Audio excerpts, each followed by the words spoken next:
want to treat your woman like a princess. What are you thinking? Oh, honey, you're wasting my time. Sugar booger. What's good, you guys? Welcome back to my channel. My name is Arriella. If you're new here, please hit the subscribe button. And if you like the video, please hit the like button. So in this video, we're going to be taking down these twists. I can't do it anymore. Can't do it! I can't. They are annoying. They have been getting on my damn nerves. Thank God they're twisting out braids. So it shouldn't take long. It shouldn't take long for me to take them out. You know, they served their purpose. They lived long. But because I knew I was taking down my hair, I decided to go to the pool. So my hair is wet as hell. So I can't go to sleep like this. So we're gonna take it out. Since I know that this is gonna take a long time, maybe not a long time, maybe like an hour or two, I figured why not take it out and talk to you guys. First I need scissors.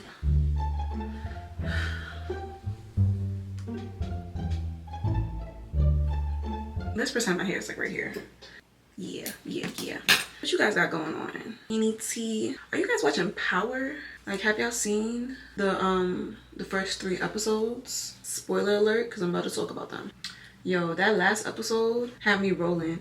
Because I swear the Tejada family, Monet, every time she calls for a dinner, and there's always fried chicken on that damn table. Every time she calls for a dinner, swear to God, something's always popping off. Swear to God, somebody's about to die. Somebody betrayed somebody else. There's always hell happening. Like, that table has some witchcraft going on with it. They do not need to sit at that table and eat anymore. Also, can y'all believe that Diana is preggo? Hot in the ass, yo. Hot in the ass. La, la, la, la, la, la, la. Ah!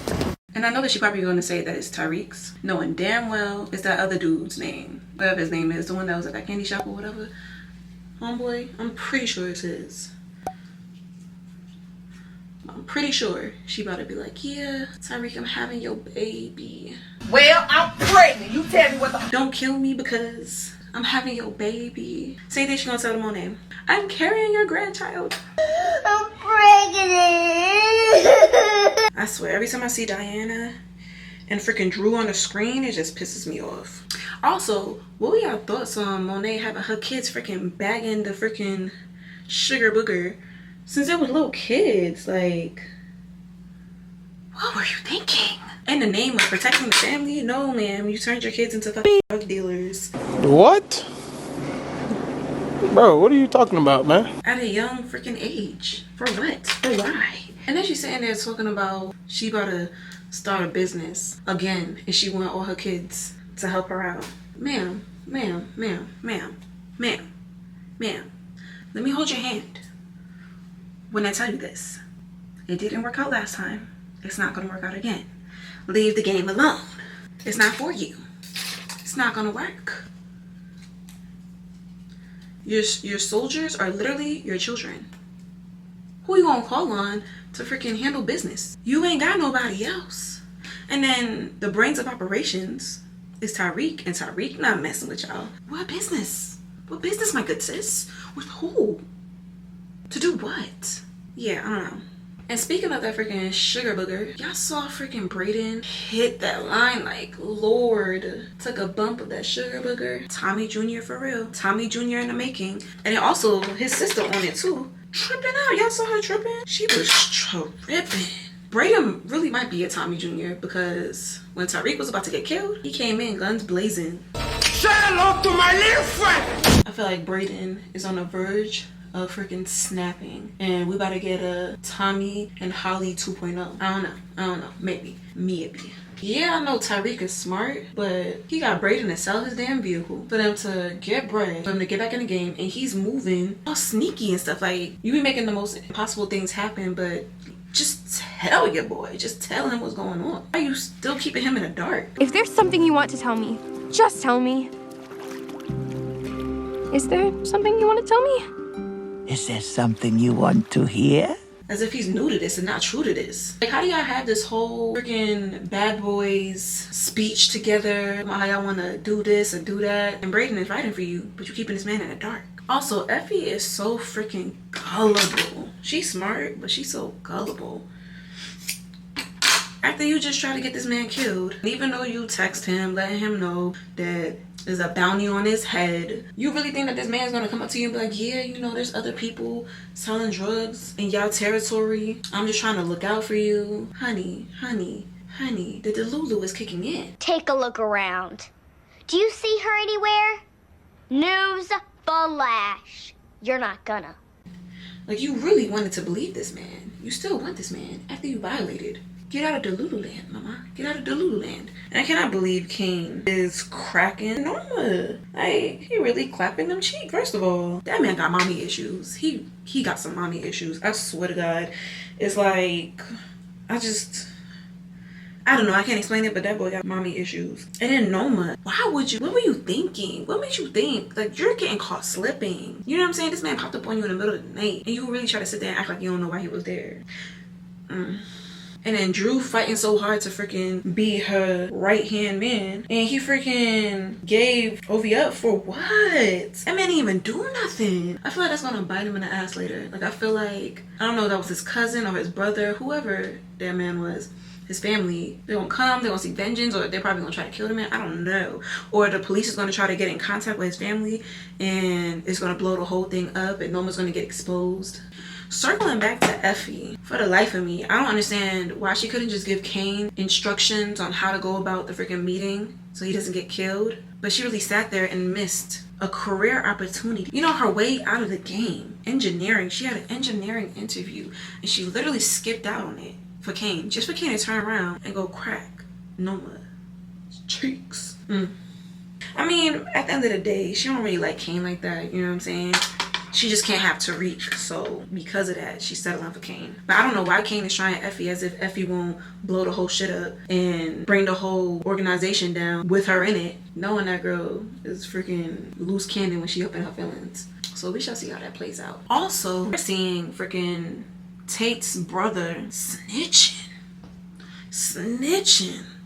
hard. Like, I don't know where Tate is at, but his brother is out here putting a target on his back. Like, I don't know what's wrong with these freaking prosecutors, detectives, police departments. I don't understand what's wrong with these people. The St. Patrick's, they have a track record of laying it out. So it's either you leave it alone, you know what I'm saying, or you going 6 feet under. There's no other option. You're gonna slip through your fingers. You're gonna lose your mind. It's not good for your mental health. It's just not. And they just insist. They insist on trying to come after them. Like, and we still don't know who the hell Denise is. We still have no context of that for that freaking detective. And I feel like he better go out real bad. He not all big and tough as he portrays himself to be. Like, as soon as we get a storyline, we're gonna figure out his weak spot, and then boom, bang, bang. Circling back to Tate, I feel like his brother, I feel like he's gonna die, and then Congressman Tate is gonna lose his Sugar, honey, iced tea. Terry gonna have another person coming for him because he's gonna blame him. What's your thoughts on 50-50 relationships? I don't know. I don't really think a relationship could ever really be 50-50 unless you break everything down in a relationship. I know on the internet most people are talking about finances. Me personally, I've gone 50-50 before. Shoot, I've gone 75-25 before. I'm not against it,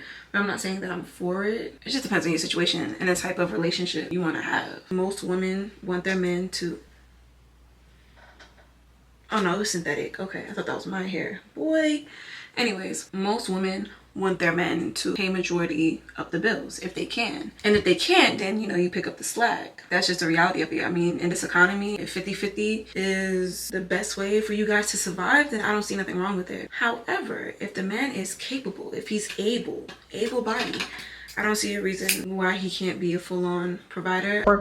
If you're in a whole totally different tax bracket, like the 1%ers, then I feel like that's a different conversation for them. But just regular people in the economy, then I feel like it's just based off of your relationship. For me, don't go 50-50. I don't go 60-40. At this point, it's probably 90-10. 90 on his part, 10 on my part. And that's really being generous. Probably 95-5, if that. He's able to provide. I'll start back working after my daughter turns 1. I'll get back out into the field. By the way, I'm an insurance broker. If y'all want more information on that, comment down below and I can dive deeper into that. I'm very fortunate to have somebody like that. If that's not your situation, I don't see anything wrong with it, and I don't feel like a man is less of a man if you have to go 50-50 financially. I think the problem lies if you're going 50-50 financially, but when it comes down to everything else in a home, you're not taken care of, then that's where the issues are. I don't know. I feel like this is a crazy conversation. Like, I understand the economy, but I feel like if you're able to, if you're financially stable and you're with a woman that you want to spend the rest of your life with or you see a future with, why wouldn't you want to pay all the bills? If you can and you're making her go 50-50, even if it was 60-40, 70-30, I don't see why you wouldn't want to do that. Why wouldn't you want to treat your woman like a princess? I'm not talking about tricking. I just mean just providing. If you're able to, come on, gentlemen, take care of your women. Take care of your women. If you can, take care of them.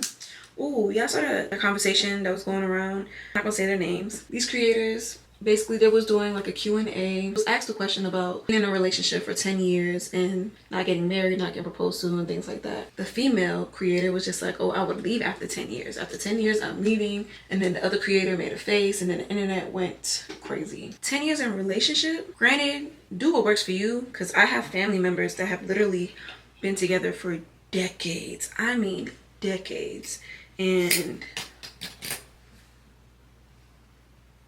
granted, that worked for them. I don't know, that's just what floats their boat. Me personally, you got 2 years. After 2 years, if I feel like I don't see us going anywhere anyways, I'm just gonna leave.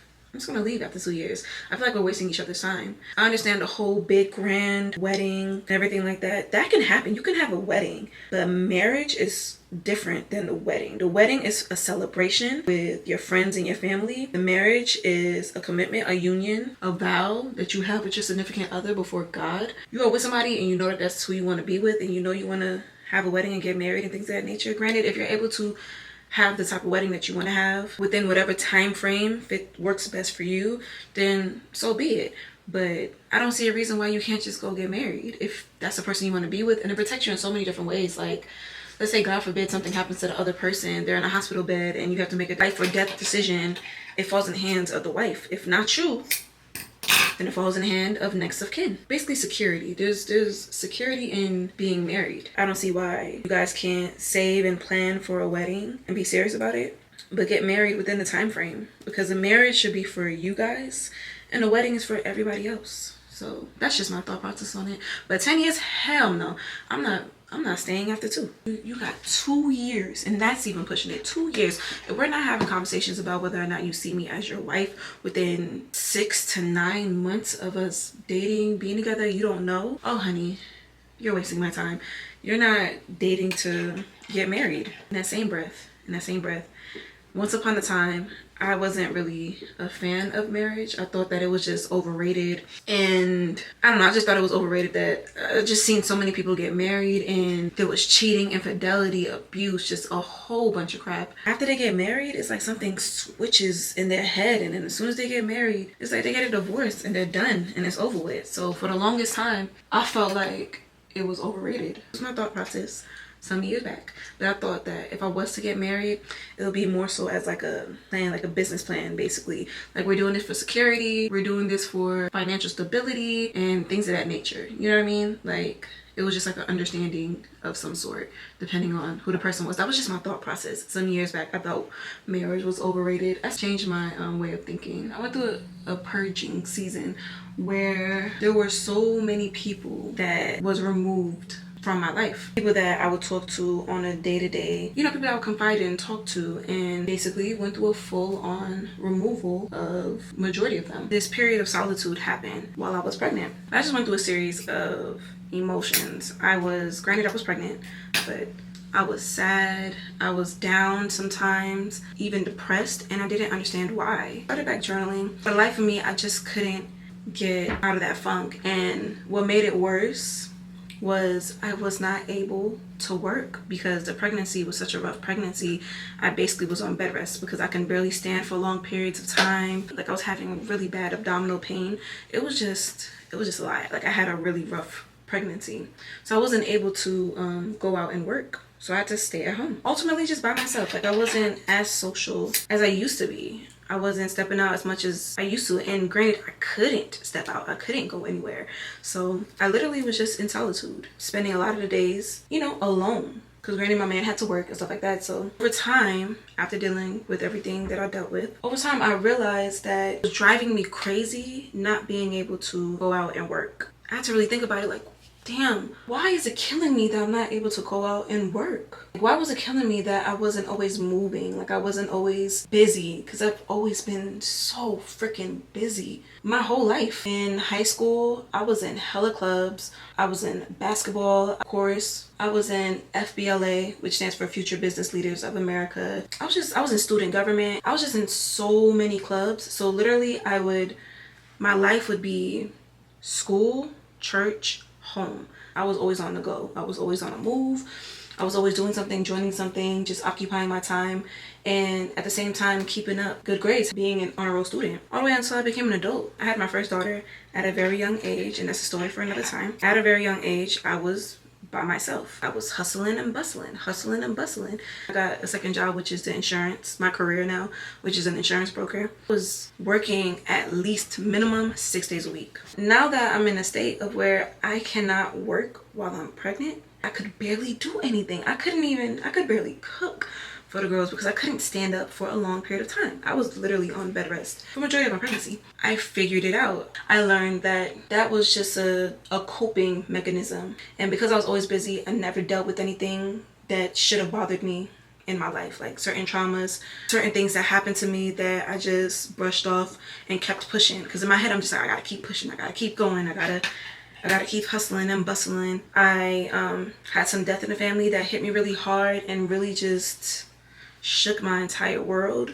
My response to that was to hustle and bustle. My response to that was to dive into something, learn about something, like educate myself, read. That was my way of keeping my mind off of everything that's happened. I haven't dealt with anything that I've been through, but I dealt with it while I was pregnant because I had no choice, because I was sitting in solitude. The people that I used to talk to, confide in and stuff like that, tell them all the drama, because literally the way that my life was, there was always something happening. It was like there was always something going on. I was basically entertainment. That's just how I look at it. And I just realized I never dealt with anything. I just kept it pushing, like, it is what it is. Keep a positive mindset. Life goes on, blah, blah, blah. And I just never dealt with anything. And it hit me all at once while I was pregnant. It was so easy for me to push through whatever, get past whatever. It doesn't matter what it was. I'll just keep it pushing. And that just wasn't healthy. And I had to deal with each and everything that I've been through. Sometimes God will place you in a state of solitude. You will see him remove people from your life. You'll see him change your environment. And he's doing that because in order for you to get to the next level or get to where you need to be, he has to strip you from those things. Like what happened with Job in the Bible. I'm not trying to have a Sunday service. I'm not trying to have a freaking Bible study. But you got to look at it also as like with Job, the symbolism behind it. Like he has to strip you from the things that you know, strip you from the things that are around you that are preventing you from moving forward and progressing, for you to reach those places and get to those rooms that he has in store for you. And it was just, I was fighting against it for so long. Just could not understand what was wrong with me, because I was never this emotional little girl. Like I was not a crybaby. I would find myself crying for no reason. I would find myself in my feelings. And just that solitude, it brought me closer to God. It, opened my eyes to a lot of different things that I just couldn't see. I was ignoring on purpose as a coping mechanism for all traumas, all the problems, everything that I've been through in my life. And I will explain it one day. Maybe I'll write a book. But yeah, you may feel like you're alone. You may feel like you don't have anybody, or all the people that are around you may have did you wrong, or they're just all gone, or you just feel like you're by yourself. When you find yourself in that state, you need to pray, you need to journal, you need to meditate, and you need to figure out, whatever you do. You need to do those things to figure out why. And solitude is really a good thing. Like now, oh my God, I freaking enjoy silence. Do you hear it? It's quiet. I enjoy it so much. Usually I would listen to music. You know what I'm saying? It's another way of drowning out your thoughts. I would listen to music. I would have a podcast going. I would have something on YouTube going, things like that. But like I really enjoy peace and quiet. And I wasn't like that before. Like granted, I could sit in silence. Like if I'm working on something, like I'm busy, my brain is running 1,000,000 miles a minute. But like for the first time in my life has slowed down to the point where me being in solitude and me not working, I was literally panicking because In my head, I have to work to make sure I survive. And granted, I got comfortable after a while, but I was surviving for so long. So many things has happened that I feel like was God's plan for me to slow the hell down. I was making that. Nobody really know what I was making at that time, but I was making that. Making that money. I moved to Sandy Springs in Atlanta, but literally I got into a car accident. Somebody sideswiped me and I couldn't drive my car for over 6 months. I was not able to make income for over 6 months. Drove me nuts. I was having dreams. There was people saying it in different ways, like, yo, you need to slow down. Like, you're always working, you're always doing this, you're always busy, always hustling and bustling. Like, you know, maybe you should slow down. Like, I was taking it as maybe I should work a little less. But no, like, I needed to slow all the way down. God worked it out in a way that he sent me a man that I can actually trust. You gotta understand. I was always providing for me and my babies. It was always on me. So it was just like putting that in somebody else's hands. Hardest thing in my life. Hardest thing. And I had to learn to trust and just accept that, you know what? He got us. And honestly speaking, he got us. Like, every time I tried to go back to work, because I did go back to work multiple times, and granted I make bread. Every time I did that, it just, something happened and I just couldn't go back to work. I'll be able to work for a week, maybe 2 weeks, and then I couldn't work again. Months will go by and I'm just like, you know what? No, I'm going back to work. I'm about to make this work. I'm about to make it happen. And it didn't happen. Like, I worked for a little bit and it just didn't work out, because I need to work consistently to build back up momentum to, you know, have bread flowing in. I needed to go through that to be able to unlock what God has in store for me. And ladies and gentlemen, we have come to the end of taking out my hair and the end of our conversation. But yeah, that was my little rant while I was taking out my hair before going to bed. Yeah, if you like videos like this, I don't know, me ranting, this chit chat, unbraid with me, if you will, let me know in the comment section below. I'm gonna go to bed. Thanks for tuning into my TED Talk. I will see you guys later, talk to you guys later. And until next time, boy, please don't forget to like, comment, and subscribe. Okay? Like, comment, subscribe. Okay?